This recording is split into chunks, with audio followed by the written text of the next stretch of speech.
या अधिकार बताए उनके बारे में हम आपको बताएंगे कि लड़कियों को शिक्षा का अधिकार सरकार ने बहुत अच्छा दिया है कि सभी को है ना एक समान अधिकार दिया है। इसमें ये नहीं है कि लड़कों को ज़्यादा शिक्षा का अधिकार दिया है या लड़कियों को कम दिया है। लड़के से भी लड़कियां आज के समय में आगे बढ़ रही है। आप देखते हो, मोबाइल चलाते हो या टीवी देखते हो, टेलीविज़न का कोई कार्यक्रम देखते हो तो उसमें लड़कियों का भी बताते है ना। ऐसा नहीं है कि सिर्फ लड़कों का ही बताते हैं। क्रिकेट टीम में जाओ, चाहे वॉलीबॉल में जाओ, चाहे हॉकी गेम में जाओ, जब लड़के खेलते हैं तो उनके साथ लड़कियां भी खेलती हैं ना ये सारे गेम।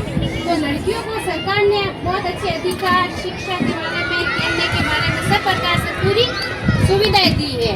और उनको ये सुविधा को हमें ध्यान रख के उन सुविधाओं का उपयोग करके हमें उनको अच्छा सा शिक्षा के माध्यम से हमें अपने जीवन में उनको उतारना है। जैसे यहाँ आप स्कूल पढ़ने आते हो, आपको शिक्षा दी जाती है, आप अच्छे से लेते हो और इससे आप आगे बढ़ते हो तो आपका भी नाम रोशन होता है, आपके पेरेंट्स का भी होता है और आपके स्कूल का भी होता है।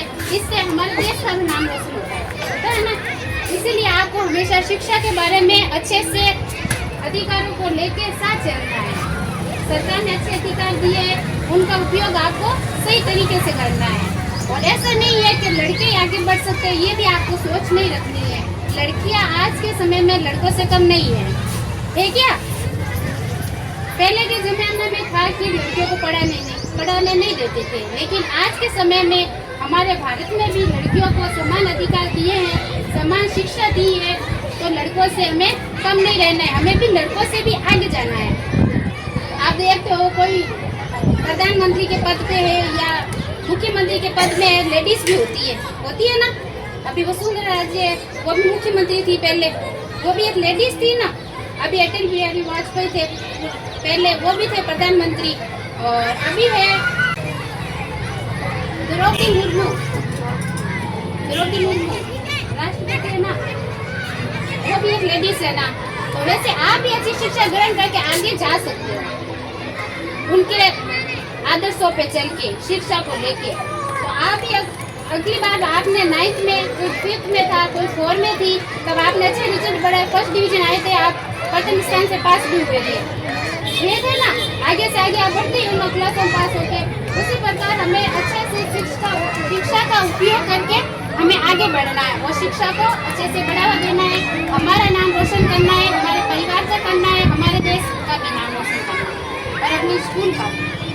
ठीक है, शिक्षा के बारे में अब किस लड़कियां आगे बढ़ रही हैं, किसी में भी बाकी नहीं है। आपको पता है क्रिकेट में भी है, बैडमिंटन में भी है, राजनीति वगैरह, ये इसमें भी हर चीज में बालिकाओं के अधिकार के लिए प्रत्येक जागरूक समिति बालिकाओं को उनके अधिकारों जैसे शिक्षा, स्वास्थ्य, सुरक्षा के बारे में जागरूक करती है।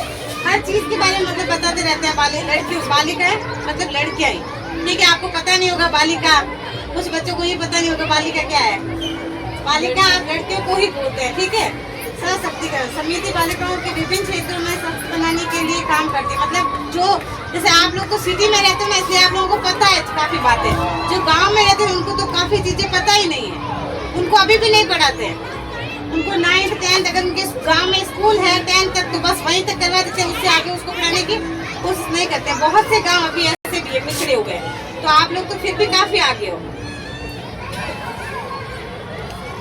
और देखो इसमें है भेदभाव और हिंसा के रोक समिति बालिकाओं के खिलाफ भेदभाव और हिंसा के रोकने के लिए भी काम करती है। जो हमने ये चीज आप लोगों के लिए बनाया है, जो चीज आप लोगों के साथ गलत होती है कभी कभार, मतलब कोई जरूरी नहीं होता कि रोज होता है। कभी ऐसा होता है कि हम स्कूल से आ रहे हैं तब ऐसी कुछ चीजें हो जाती है, रास्ते में हो जाती है, कुछ भी ऐसा होता है। अभी आप ऐसे ऑटो में आते हो, वैन में आते हो, बाइक के साथ आते हो, पापा तो कोई दिक्कत नहीं है। जाते थे ना तो पैदल कुछ ना कुछ मतलब ऐसे होते थे, क्योंकि हम पैदल अप डाउन करते थे, क्योंकि हमारा रास्ता पड़ता था 10 से 15 मिनट का। तो आना जाना रहता था, फिर कोई अच्छे लोग भी मिलते थे, कोई गंदे लोग भी मिलते थे। पर उस चीज की परख हमें कैसे करनी है वो चीज आपको समझनी है। मैम आपको बताएंगे जो भी है, बाकी मैं भी आपका सहयोग करूंगी। बाकी आपको किसी को कुछ प्रॉब्लम है तो बता देना।